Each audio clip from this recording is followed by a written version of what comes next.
देख रहे हैं इन डार्क राजकुमार के साथ। इन डार्क की आज की कहानी में आगे बढ़ने से पहले अगर आपने इस कहानी का पहला भाग नहीं देखा है तो देख लें, लिंक नीचे डिस्क्रिप्शन बॉक्स में दिया गया है। तो चलिए बढ़ते हैं इस कहानी के दूसरे भाग की ओर।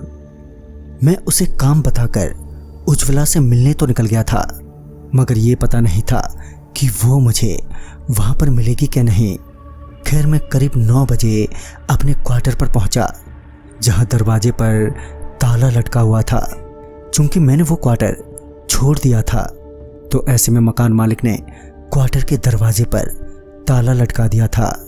मैं उसी वक्त मकान मालिक से क्वार्टर के ताले की चाबी लेने के लिए उसके घर पहुंचा तो वहां भी ताला लटका हुआ था।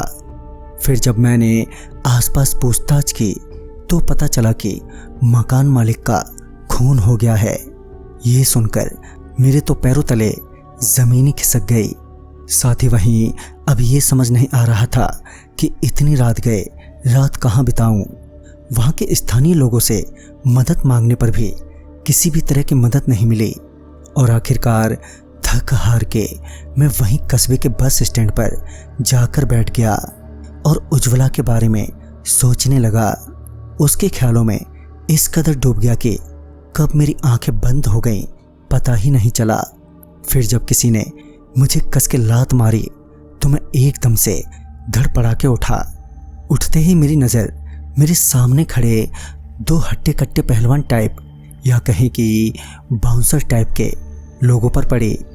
इससे पहले मैं उनके इस गुस्ताखी की वजह पूछता कि उन्होंने मेरे मुंह पर जोरदार तमाचा रसीदते हुए पूछा, तू ही त्रिलोक है ना? उस वक्त तो पहले अपना सिर नामे हिलाया और फिर मैंने देखा कि दूसरा पहलवान अपनी आस्तीन ऊपर कर रहा है। तो मैंने कहा, हाँ मैं ही त्रिलोक हूँ, मगर आप लोग मुझे ऐसे मार क्यों रहे हैं? मैंने क्या किया है?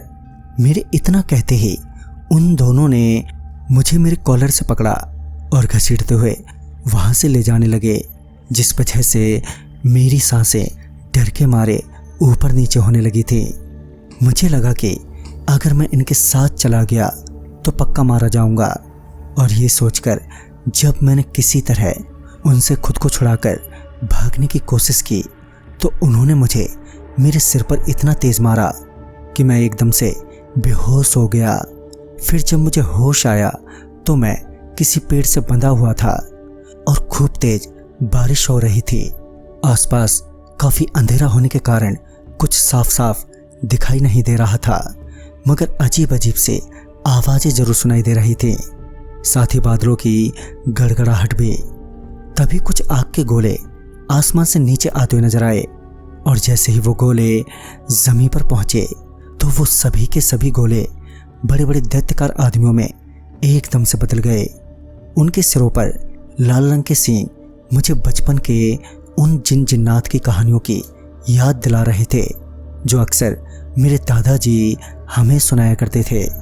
तभी उनमें से एक जिन वहां से गया और किसी को पकड़कर लाया और मेरे सामने लाकर उसे फेंक दिया।